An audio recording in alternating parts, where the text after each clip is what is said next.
If I could have the scouts from the Greenwich Council come forward to lead us in the Pledge of Allegiance, everyone could rise.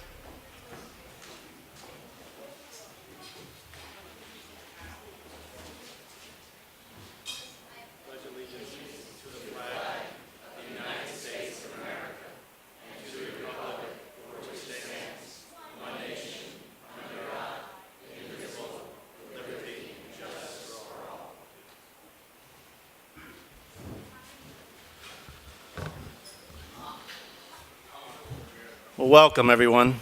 Welcome to Camp Seton. Who's been to Camp Seton before? First time?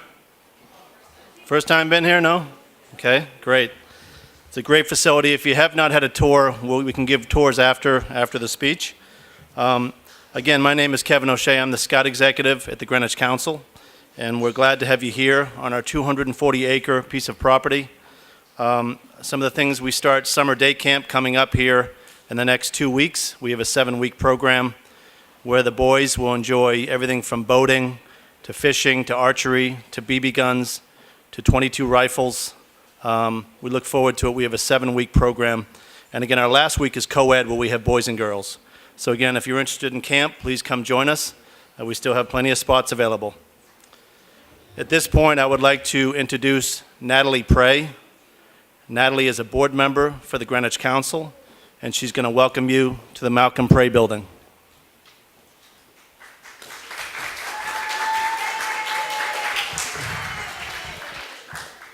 Thank you, Kevin. As many of you know, my late husband, Malcolm Prey, lost his son in an automobile accident 31 years ago.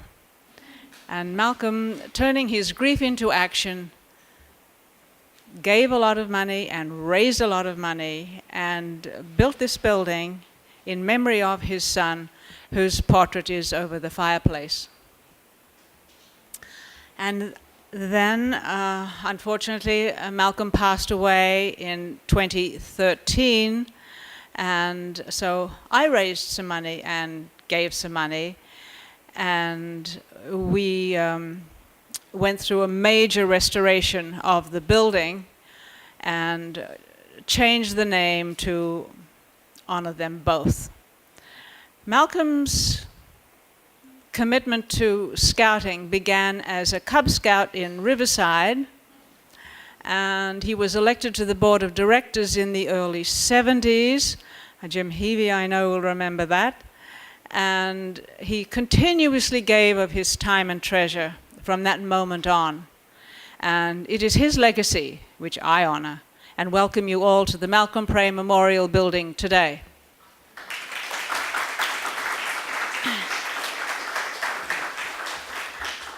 And as you know, this is a joint event with the Boy Scout Council and the Greenwich Historical Society.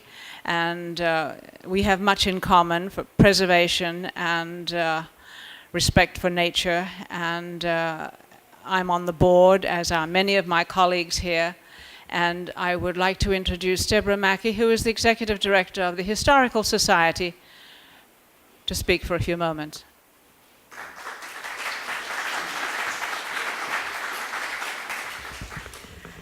Well, it's my great pleasure to welcome you all on behalf of the Greenwich Historical Society. I know when Jim Adams first called me with the news that Julie Seton was going to be traveling to Greenwich for the first time, and would we like to co-sponsor a program, it just seemed such a natural fit for both of our organizations.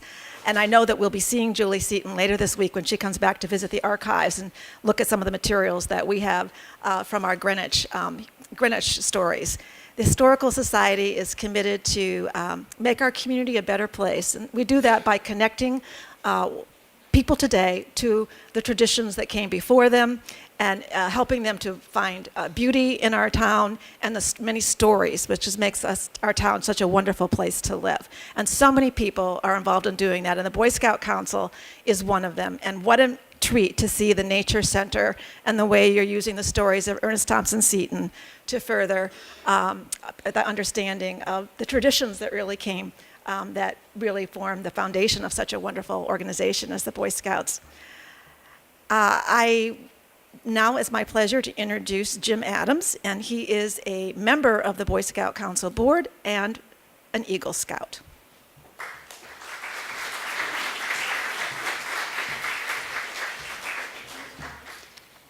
Well, I'm glad she didn't say I was an old Eagle Scout. Although I am, and I take great pride and comfort in the old adage that once an eagle, always an eagle.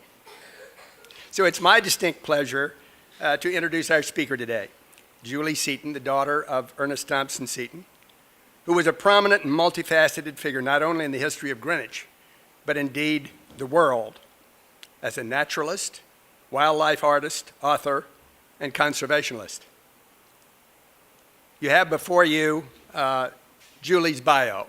She too is multifaceted, has many accomplishments in her own right, but rather than me repeat any of the points that you have in your hand, I'd like to tell you a story about how we got to this place, this time, today.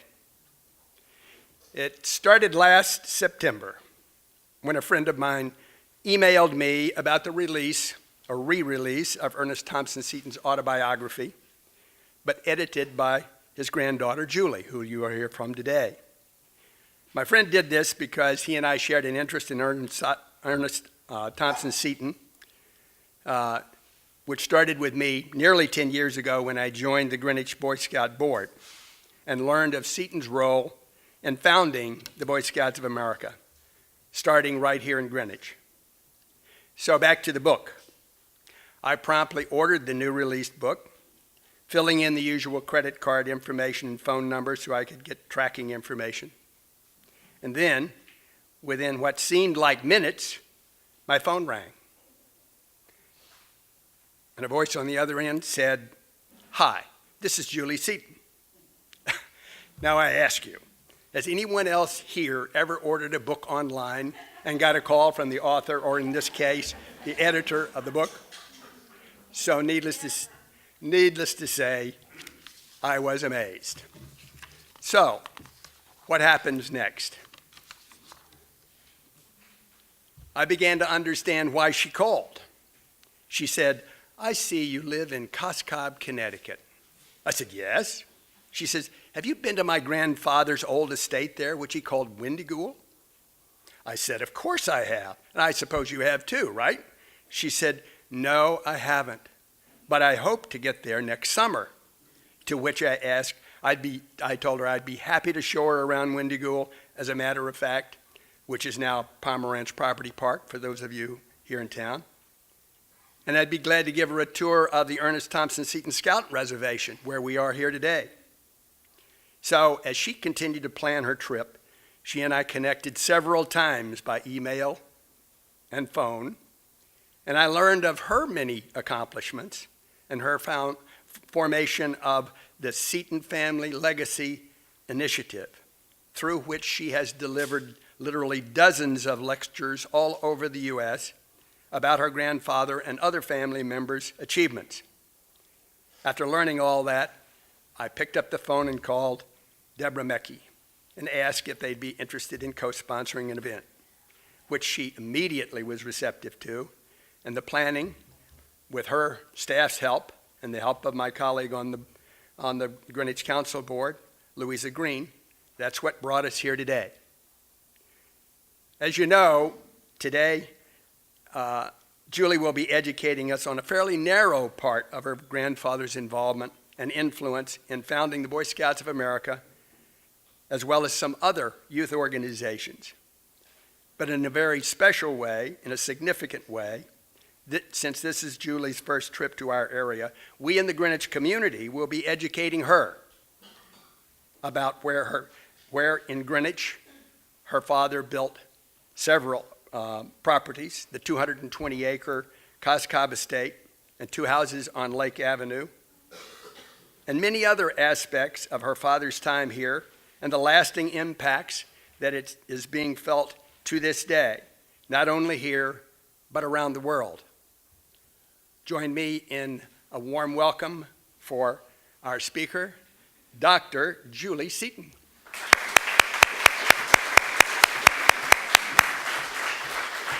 Thank you. This is so exciting. I received a letter from the chief of the Woodcraft League of the Czech Republic, and he sent me this card. It's all in Czech, I can't read it. But it has a woodcraft symbol on it. And he writes to me, the translation of Lim PF 2017. It's some kind of joke. The sticker with a sign of woodcraft should work as an absorber of negative radiation from a cell phone. If you want to increase the efficiency of the sticker at 100%, you should leave it at home with the cell phone and go on a nature walk or hike.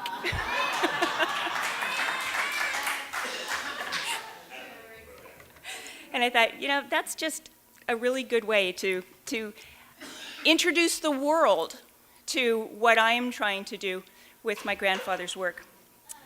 So my grandfather participated, obviously, in the founding and shaping of youth organizations in the early 1900s. And there was a real deep concern that the newly industrialized world was ruining the character and strength of youth, diminishing the chances of youth, of men and women, of becoming contributing citizens. Does this sound familiar at all to any of the adults here? Kind of does to me. See if this works. Well, it didn't work that way. There we go. But before I get started, I really need to thank several people. The Greenwich Historical Society and the Boy Scouts, the Greenwich Council, Jim and Louisa, for getting everyone here. This is fantastic. To Kenneth Honig, my friend and partner in crime for many years. He's not my husband. My husband is back in New Mexico, Bob Sanderson, who has given me all of the support that I need to go and travel around. Unfortunately, he is unable to travel with me most of the time. Robin Walters is the lead librarian at Philmont Museum and the Seton Library. She's helped me tremendously with research when I couldn't drive the 6 hours to Philmont to look at books and so on. And to David Scott of Windrush Publishing, who enjoyed my grandfather's stories and agreed to republish his autobiography. So these people are very, very important to me. So let's get started with a story that focuses on my grandfather's journey of creating programs for youth that were fun, exciting, adventurous, non-competitive, and designed to instill a deep sense of respect for nature and a desire to provide service to one's own community. And it all started in Cos Cob, Connecticut. So it's really fascinating to be here. When I was driving, when we were driving in this morning, I had goosebumps. It was so neat to be near the stomping grounds of my grandfather. But guess what? I stomped on the grounds in New Mexico my whole life. Didn't typically get a real fun feeling. It was just normal. So it's really nice to be in a place where it's not normal. It's exciting and it's new. And every single moment is a new experience and learning more and more. So this is very important for me. So let me start with my grandfather's voice, his inner voice that he followed most of his life. The first time he heard this voice was in London, when he was going to school at the Royal Academy of Art. Now, he tended to be a little narrow-focused, which meant that his finances were going to his artwork. It wasn't going to things like food or clothing. And he wound up getting very ill. And so in this delirium, he started hearing this voice. But it said to him, in a year you will be in Western Canada and you will make your fortune in New York. He'd never been to New York. But he went. It's like, well, why not? What have I got to lose? And so this voice followed him and drove him through his entire life, his entire career. So it sent him back to school, and this time in Paris. It sent him west again after being in Paris for a couple of years, where he went back to Western Canada, where 10 years before he had seen herds of buffalo and flocks of birds that would cover the sky. When he went back 10 years later, there were no herds of buffalo. There were no flocks of birds. And he was heartbroken. So then he went to Chicago, where he exhibited his largest work at the 1893 World's Fair. And as soon as he finished doing that, and there's a whole big story about the controversy that happened with the World's Fair, to include him becoming the official naturalist of Manitoba. It's a different story. But from there, he went directly to northern New Mexico to hunt wolves. He had met a man who owned a ranch a couple of years before, and the ranch was in New Mexico, and the ranch was being decimated by this wolf tribe, or this wolf pack that was killing hundreds of the cattle. Oh, got to get rid of these wolves. Okay, I'll do it. He spent 4 months in New Mexico doing his thing and left having done his duty, and then he went back across the pond and went to Paris again to finish up his school and his artwork. But he was changed at this point because of this wolf, the killing of wolves. However, he met a young lady, and she was traveling with her mother. The young lady's name was Grace Gallatin, and they spent a couple of years communicating, quite closely actually, in Paris, and they returned to the United States in 1896, and they married. And they settled themselves first in New Jersey, and very soon after, they moved into New York City so that they could be close to the intellectual community. And Grace was a suffragette and already a socialite in the area, so she was able to get Seton involved in all of that activity. He was busy drawing for Frank Chapman and also the Century magazine and the Century Dictionary. And how many of you do you still know the paper dictionary? That one? Not Webster's, Merriam's and Century Dictionary. You can still find illustrations in there by my grandfather, which is really neat. Those pictures are, over 100 years old, and they're still being used, which I thought was pretty cool. Okay, so he was talking to Charles Scribner, and he had been doing magazine articles about animal stories. And he talked to and said, wouldn't it be great if we put a book together? Scribner said, it's really, really hard to get a book published. And I'm sorry, there's a lot of money that goes into it, and most of them fail. And Seton said, all right, how about if I don't take any royalties on any of the book until you make your money back. But after that, you have to pay me double the royalty.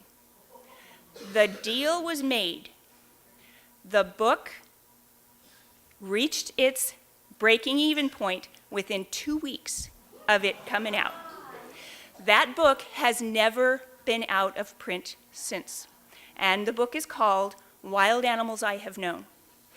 And this book launched the Setons into the literary limelight and provided the income where they could look for property and he could create his own wilderness laboratory to study animals in their natural habitat. His diligent study of human behavior began when he was hunting wolves in northern New Mexico. He spent 4 months hunting the notorious wolf pack, as I have said, and he had collected lots and lots of specimens of coyotes. There were hundreds of coyotes that were killed during this time when he was trying to capture the wolves. Pack rats, roadrunners, which are called paisanos, by the way, and other species, many which are now extinct or in danger of being extinct. And it was really amazing to look at the list of animals that he collected and looked at the list from the 2012 extinction list. It was kind of shocking. Anyway, so he did all of that, and he got rid of the wolf pack, and he got out of town. It was rumored because he was going to be arrested for cattle rustling. That, again, is another story. So one day, a reverend came to town for a revival service, and all the cowboys gathered around. There wasn't anything else to do. The reverend said, as he always did, "All we are born in iniquity, and in sin did our mothers conceive us." Cowboy jumped up, drew his gun, and said, "My mother didn't conceive me in no such way. I'm not going to sit here and listen to you slander my mother. Now get down on your knees or I'll blow your head off." The preacher got down on his knees and said, I'm sorry, I didn't mean a word of it. I'll take it all back." Well, no one was saved but the preacher. And the event prompted Seton to say to himself, what kind of religion is it that puts the stamp of sin on every God-appointed natural human emotion and relationship? This really troubled him for a while, and he found solace in reading Ralph Waldo Emerson. And the quote he read was, "If ye be of good ancestry, cast aside your judgment and trust yourself indomitably to your instincts, and you won't go far astray." Instinct. He began studying animals the same way he began studying humans the same way he'd been studying animals.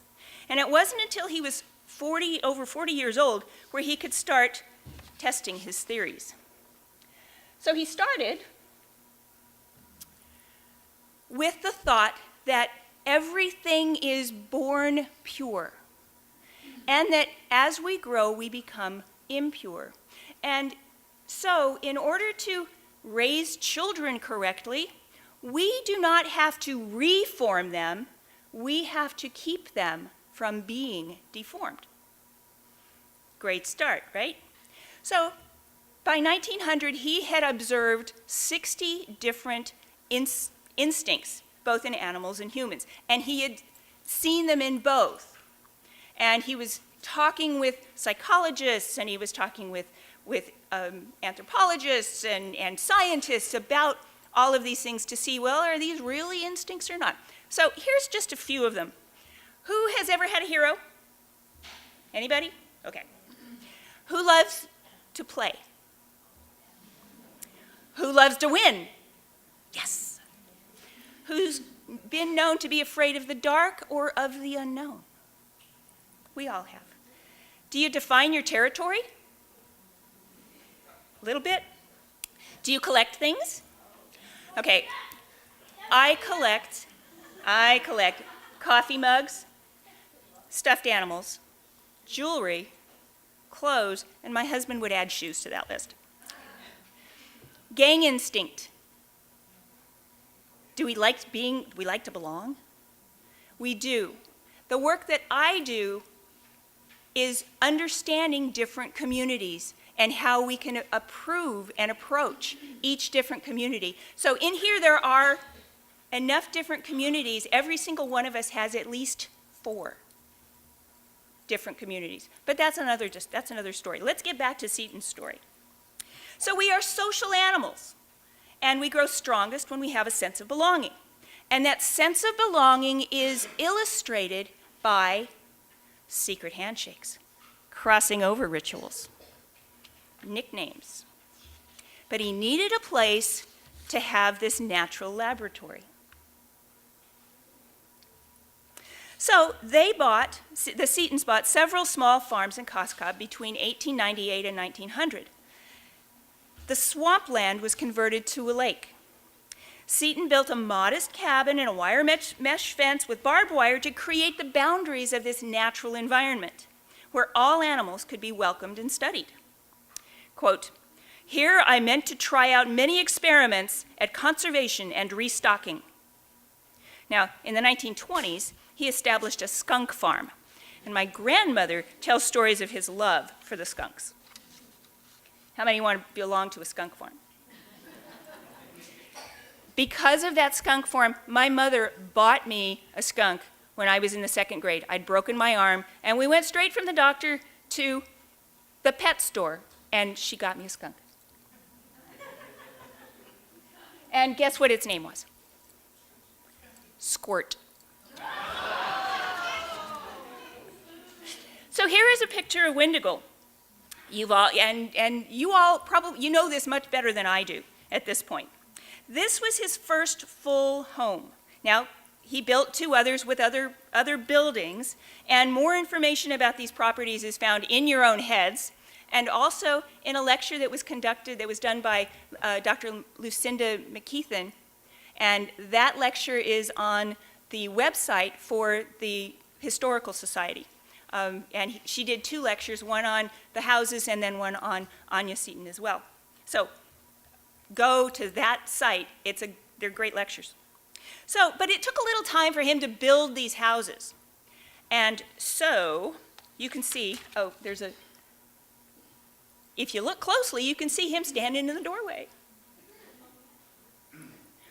This is a Where's Waldo picture.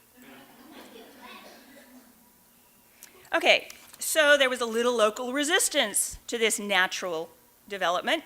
The boys in the area vandalized the property. Len Clark remembered, quote, "I was a little boy, but Al and Geo might have done it. Somebody marked dirty things on his house." One day, Mr. Seton was out removing the vulgar paintings on the gate when some of the neighbor boys were walking down the road. And he said, "Now, boys, I don't know who has painted this gate, and I don't wish to know, but if you know, I wish you would tell him to stop. I merely have to paint it over again, and it has as many coats as it needs." The boys snickered and walked away. The next morning, there were more vulgar pictures, not just on the gate, but on the trees and on the rocks. His friends suggested that he go to the police and have the whole gang arrested. Put boys in jail? Put a stamp of crime on a boyish prank? He claimed to be a boy himself and said, "I know something of boys. The boy is a caveman until he is 16 or 17, and then he is in his clan period. Loyalty to his gang is paramount. I will try this appeal." This was the opportunity for him to test out his ideas of harnessing imagination, leveraging gang instinct, and using the magic of fire to shape how boys could be turned into civilized beings. Now, this story may be familiar to you as part of the Greenwich legend, but guess what? You're going to hear it again.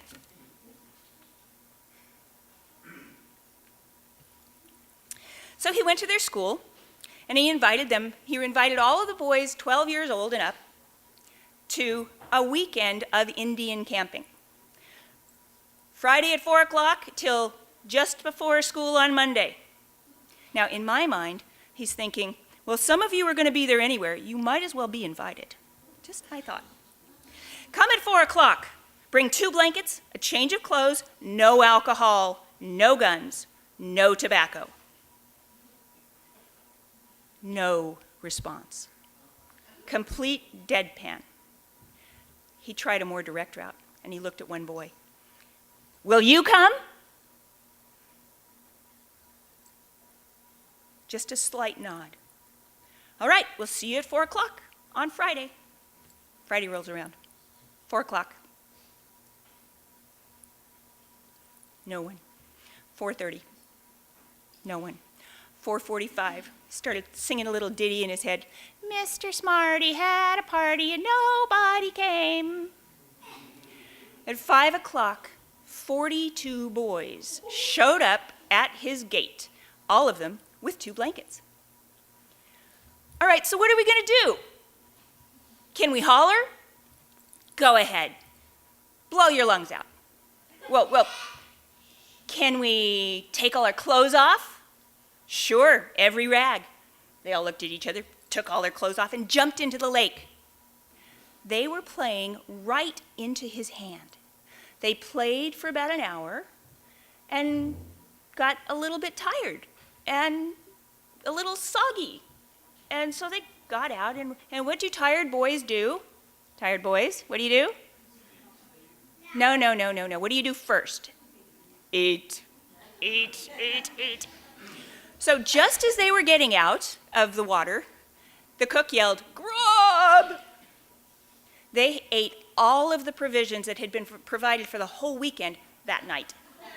Well, he was only expecting about 18 boys, and 42 of them showed up, so this was pretty intense. So they ate, and now they're warm, and there's a campfire, and so they kind of settled in. The older boys were kind of hitting each other, and the young boys were kind of going, "I'm getting tired." But they played into his hand. So he looked around and he said, "Can I tell you a story?" "Well, it's your party, go ahead." He told stories about the Plains Indians, and he regaled stories of glory and bravery and physical prowess. Every one of them was mesmerized. He looked around. "So, how are we going to do this camp out? Are we going to just kind of roll around and do it any old way? Or are we going to do it the real Indian way?" Resounding, "Let's do it the Indian way!" By appealing to the boys' basic instincts in a way that first used their physical energy and then their intellectual energy, and by the end of the weekend, their spirituality, the vandalizing renegades and their accomplices became friends with Seton for life. So they organized themselves into a tribe with a council and rules, all carefully suggested by the medicine man, Black Wolf, alias Ernest Thompson Seton. They learned to play games like the deer hunt that involved observation, careful listening, spotting tracks, and how to spoof the predator. One of the boys remembers the game. Mr. Seton would take a feed bag, and on the side of it, he painted a heart. This was the deer. The fellow with the feed bag had a 10-minute head start. Mr. Seton had torn up pieces of newspaper, and the deer would drop them as pieces of the trail. Then, 10 minutes or so later, half a dozen of us would follow around with our bows and arrows. Now, the deer fellow would hide the burlap sack someplace with a heart showing on it, and then hide himself somewhere close by. When one of the fellows spotted the burlap sack with a heart on it, he'd yell, "Deer!" And then we all had to shoot at the deer with our bows and arrows. And that's how George got his name. He spotted that dang bag more than anybody else, so they named him Eagle Eye. Eagle Eye. That was just one of the games.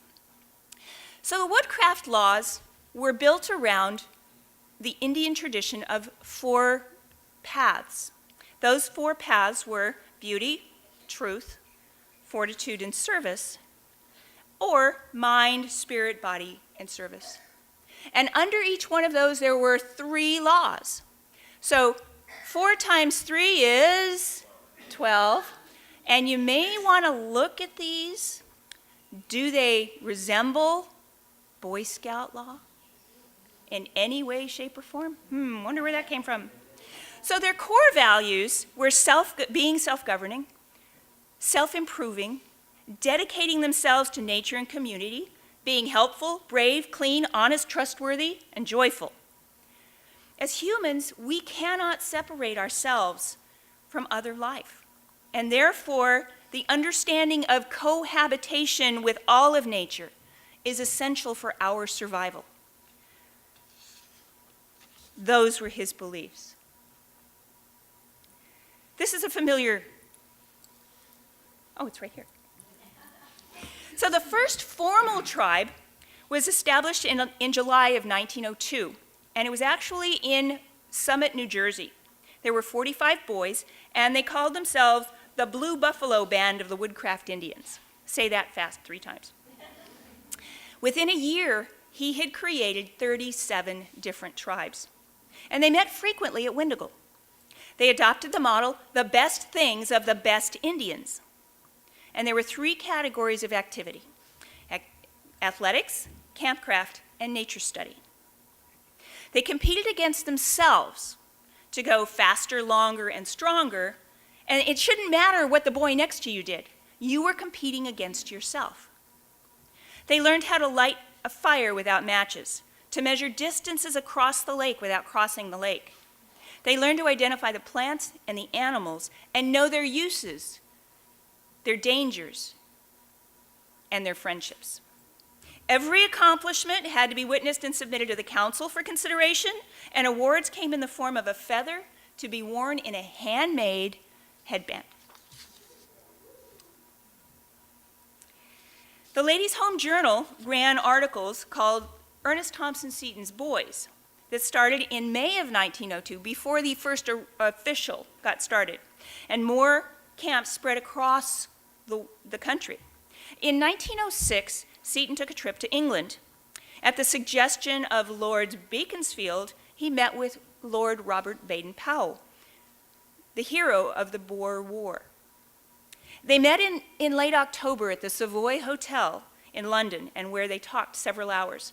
I actually went to the Savoy Hotel and sat in the restaurant thinking, oh, they must have been here. It's kind of like coming here and going, ooh, they must have walked down this path. Now, Seton walked away from that meeting with the understanding that the two would be collaborating to create a boys' organization in England. By 1908, the Boy Scouts were established by Lord Baden-Powell in England without any active collaboration with the founder of Woodcraft. Now, the Boy Scout representative Wyckoff interviewed 4 of the original Cos Cob Indians in 1966. Okay, so this is more than 50 years when they were active scouts. Those men were Len Clark, George White, Al Feenel, and Tom Hilligus. In the conversation, they discussed the beginnings of Woodcraft. They talked about the entertainment, them being the entertainment for the Campfire Club in 1903, 1904, and 1905, and they claimed to be the first scouts, going into camp as Woodcraft Indians and emerging as Boy Scouts. Now, Seton was the first president of the Greenwich Council in 1912, and the only district in the council was called Black Wolf, which is Seton's Indian name. So Seton said publicly, quote, "The Boy Scout organization is not the work of any one man, but of a dozen at least, whom slowly worked out the scheme with an ideal view." Now, I offer some of the names and categorize them as publishers, philanthropists, and politicians. So publishers at that time were the way you communicated, through newspapers and magazines and books. And the 3 vying for readership in this particular activity were William Boyce, Frank Doubleday, and William Randolph Hearst. 2 of those were newspaper producers, and 1 was a book producer. Now, the philanthropists offering support came from the YMCA, the Russell Sage Foundation, railroad magnates and bankers, and many others. And you see those names here. I'm not going to go through ad nauseum of who each of these people were. However, if you want to talk about them later, I certainly can do that. The politicians were engaged because the BSA sought congressional recognition, and Roosevelt happened to be a good personal friend of many of those founders before his presidency, during his presidency, and afterwards. There were 37 different organizational leaders that were invited to the committee that would shape the Boy Scout program. Only one, the American Boy Scouts that were led by Hearst, held out to be the competition. The perceived endorsement of the Boy Scouts of America by Lord Baden-Powell was captured in the photo that you see here. And this was the factor that pushed the BSA over to be the premier national organization for youth development, because there was this perceived endorsement. So there were lots of different ideas, and I've captured the three primary founders and their perspectives on various things. So their youth concern were very different. Baden-Powell thought they were unprepared. What's the motto? Be prepared. What's Baden-Powell's first, the initials? BP. Beard thought that the boys were lazy, and he just wanted to get them out to have an adventure. Seton just thought they were unaware, because they didn't know what to do, and he wanted to teach them. Their hero models were different. Now, Baden-Powell's British officer could have been Baden-Powell himself, could have been one of the knights of the Round Table, or could have been Horatio Nelson. Probably the first. Beard thought Daniel Boone was the guy, and Seton thought Tecumseh, who was the Shawnee war chief, was being his ideal. Their approaches to nature were quite different. Baden-Powell wanted to use it because what did a scout do? He hid in the bushes and looked, using nature to the benefit of the human. Beard wanted to love it. Oh, get out there and just love being it. Breathe in the air.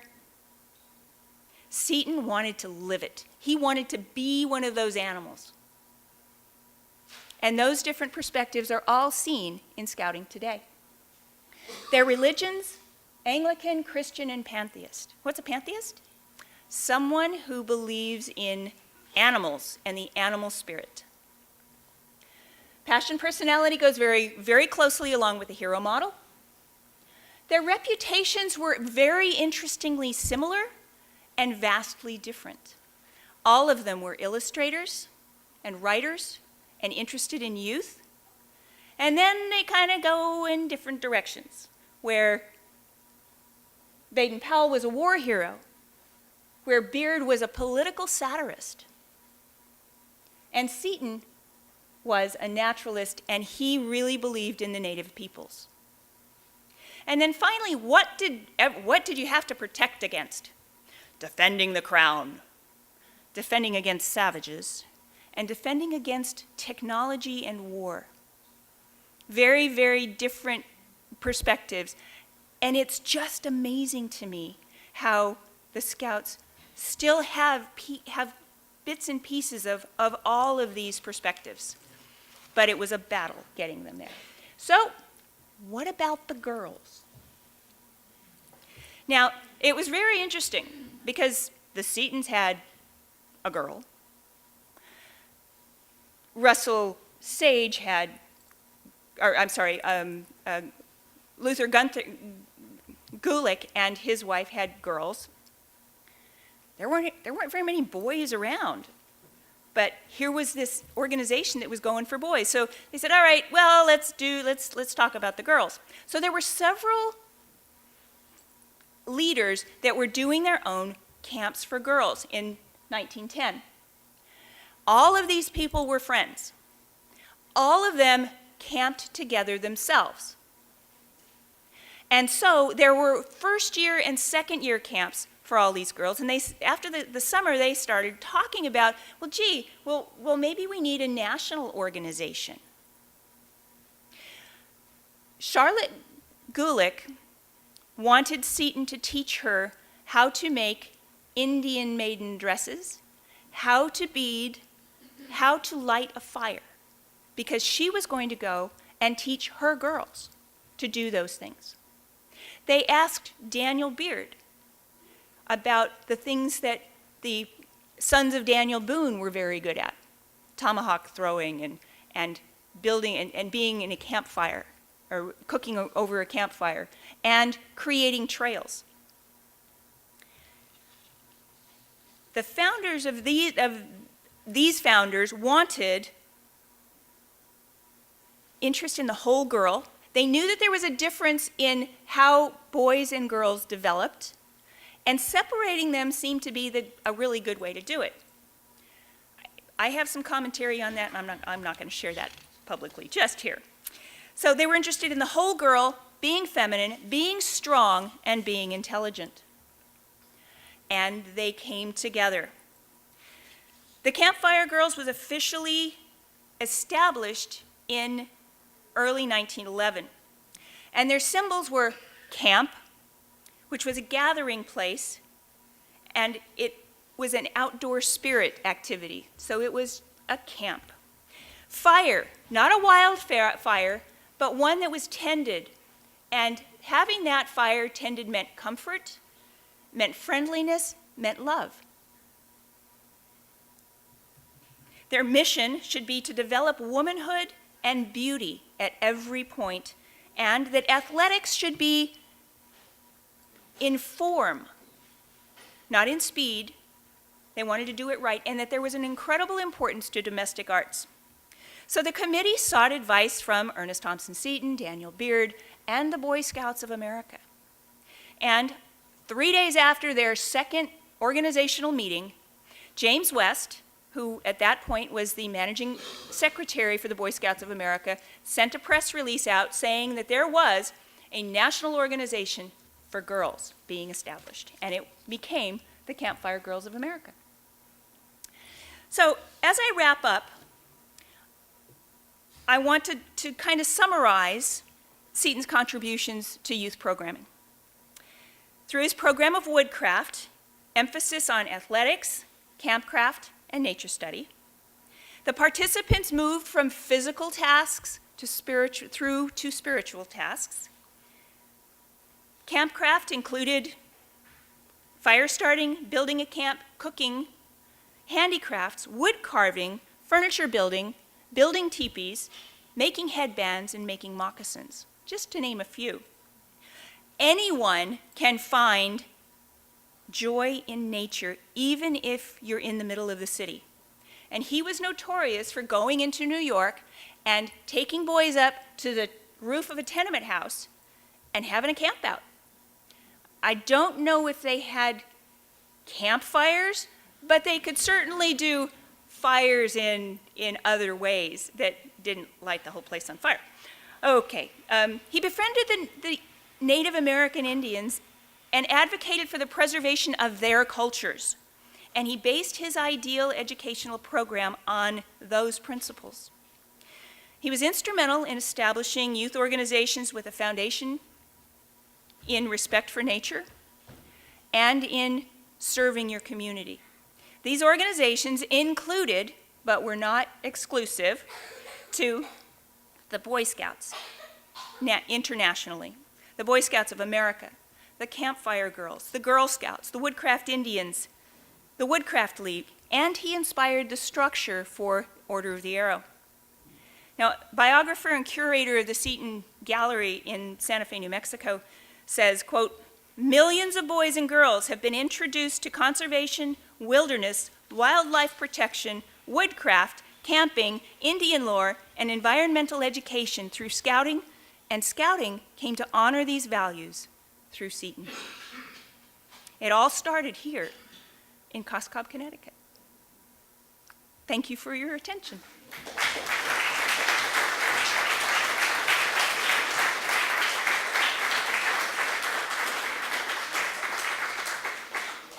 Here are some books that I recommend you look at that all talk a little bit about different pieces of this story.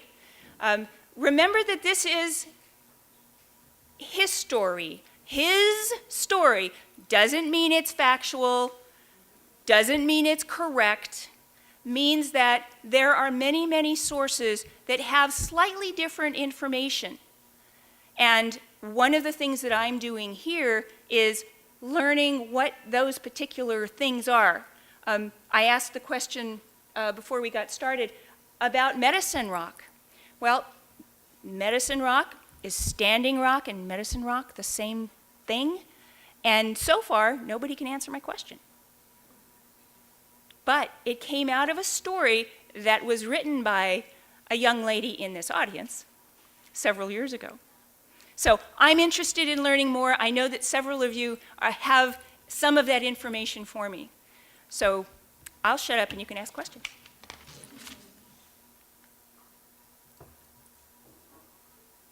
Yes, ma'am.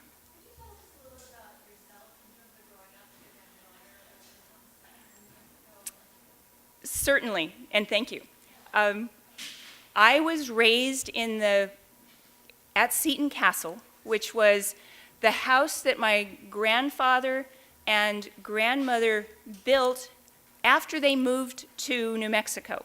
They moved out there in 1929, and Seton moved out there. He wasn't divorced yet.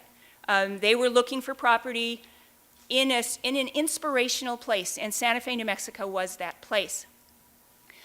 And they wanted to start a school, and that school was called the College of Indian Wisdom. And it was started in 1930. And it was a 4-story, 7,200 square foot mansion on top of a hill. So we called it Seton Castle. Amazing. It also had an arroyo running underneath it, so it had a moat too.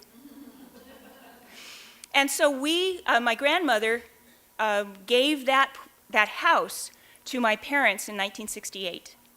And she moved into her new home, which was across the big arroyo. And I was in the 2nd grade. And our job when we got home from school was take the boxes out of your room and take them up the hill. It was a granite hill, and it was fairly steep, and it was kind of a drudgery. And everything in that house was supposed to be special. But to us, it was stuffed to dust. And people would come to school, and the teacher would say, "Oh, well, this is Ernest Thompson Seton's granddaughter." I had no clue what that meant. I had to stand up and be embarrassed because I was being singled out. And on top of that, I lived in New Mexico, and I was redheaded and freckled. And I was Jewish. So I had all of the bad things. I wanted to be normal, just normal. And my mom always told me, "Oh, no, you don't want to be normal. Being extraordinary is best." I now understand what she meant. But that was the environment that we grew up in. And it was hard, really hard, to keep that 7,200 square foot, 4-story mansion clean. And because it was a Seton house, it leaked like a sieve. So we had buckets everywhere. Now, it doesn't rain a lot in New Mexico. Still. Other questions? Yes, sir.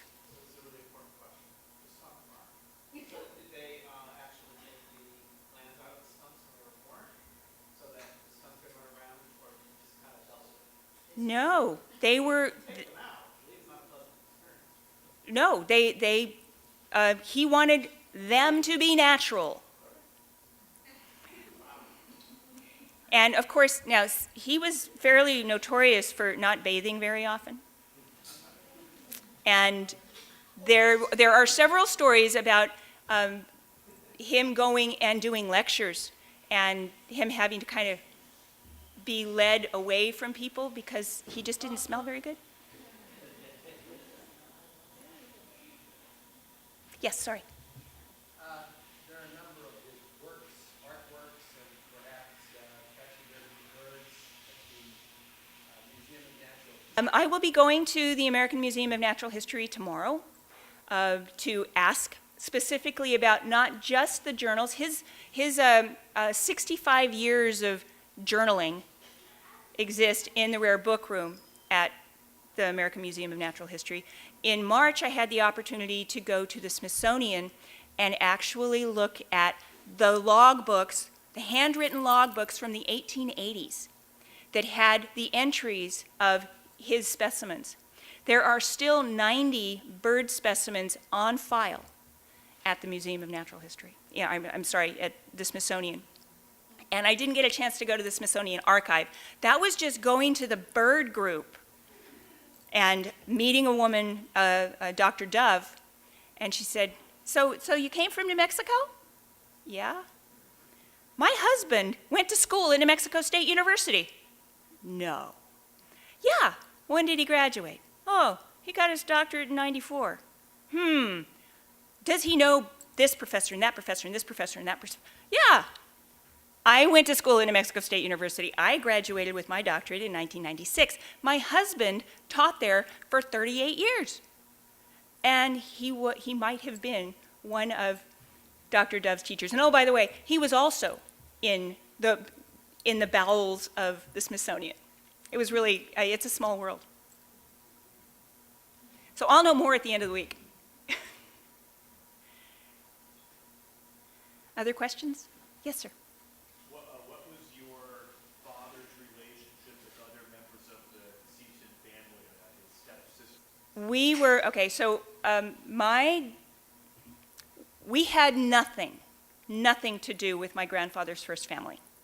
There was a bit of a problem. Part of the problem had something to do with the fact that my grandmother was his secretary for almost 20 years before he managed to get a divorce from Grace. And so she was also very much younger. My grandmother was very much younger than my grandfather. So much younger, in fact, that my grandfather's first daughter, Anne, and my grandmother were almost the same age. Anne didn't like that very much at all. And in fact, wrote a letter saying that my grandmother, Julia, had ruined her childhood. She was 30 years old when my grandparents got together. So there's just some weirdness there. I did meet Anne when I was a kid. She came to Seton Village. Wasn't a pleasant experience. But now it's great because I am in contact with my co-granddaughters. They are 90 years old and 87. There's a complete generation gap. When I worked on republishing the autobiography, I invited them to join me in creating a foreword because none of us knew our grandfather. None of us, even though both Pam and Zizi lived for a time at Little Pequot. So we're friendly now, and their children who are, okay, so the generation skips, so when they did a dedication at Seton Castle, they invited family members, and we all kind of, thinking that, well, we're the only ones. There were 4 generations of Setons at that ceremony. I was the oldest generation as the granddaughter. The next generation was my second cousin, Krista. She and I are the same age. Her kids were there too. And so it was shocking to see that happen. And oh, by the way, my cousin Krista, she lives in Santa Fe. So all of those bad things are coming away, and we're getting over all of those negativity things. So thank you for your time.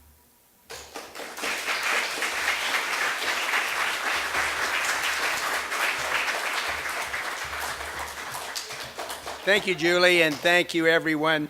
I think she's given us a lot of information about a special person from our community and given us a source of pride that perhaps you didn't have before in this town of Greenwich. 2 things. One, I want to point out this picture of a plaque which honors Ernest Thompson Seton and his work here in Greenwich. This plaque will be dedicated at the Pomeranz property on Friday morning, the 16th of June, at 11 a.m. It's open to the public. I hope you'll come and attend. It'll be a nice day and a nice opportunity for you to see what some other people have to say about other things that Ernest Thompson Seton did. Lastly, Julie is here to, of course, answer some additional questions that you might have, but also do a book signing of some of her grandfather's books. All right? So thanks again very much for all of you to come. Hope to see you at another event sometime here. And remember that Boy Scout Camp is a place for community involvement, and the Boy Scouts is one of the greatest youth development organizations in the world. Thank you.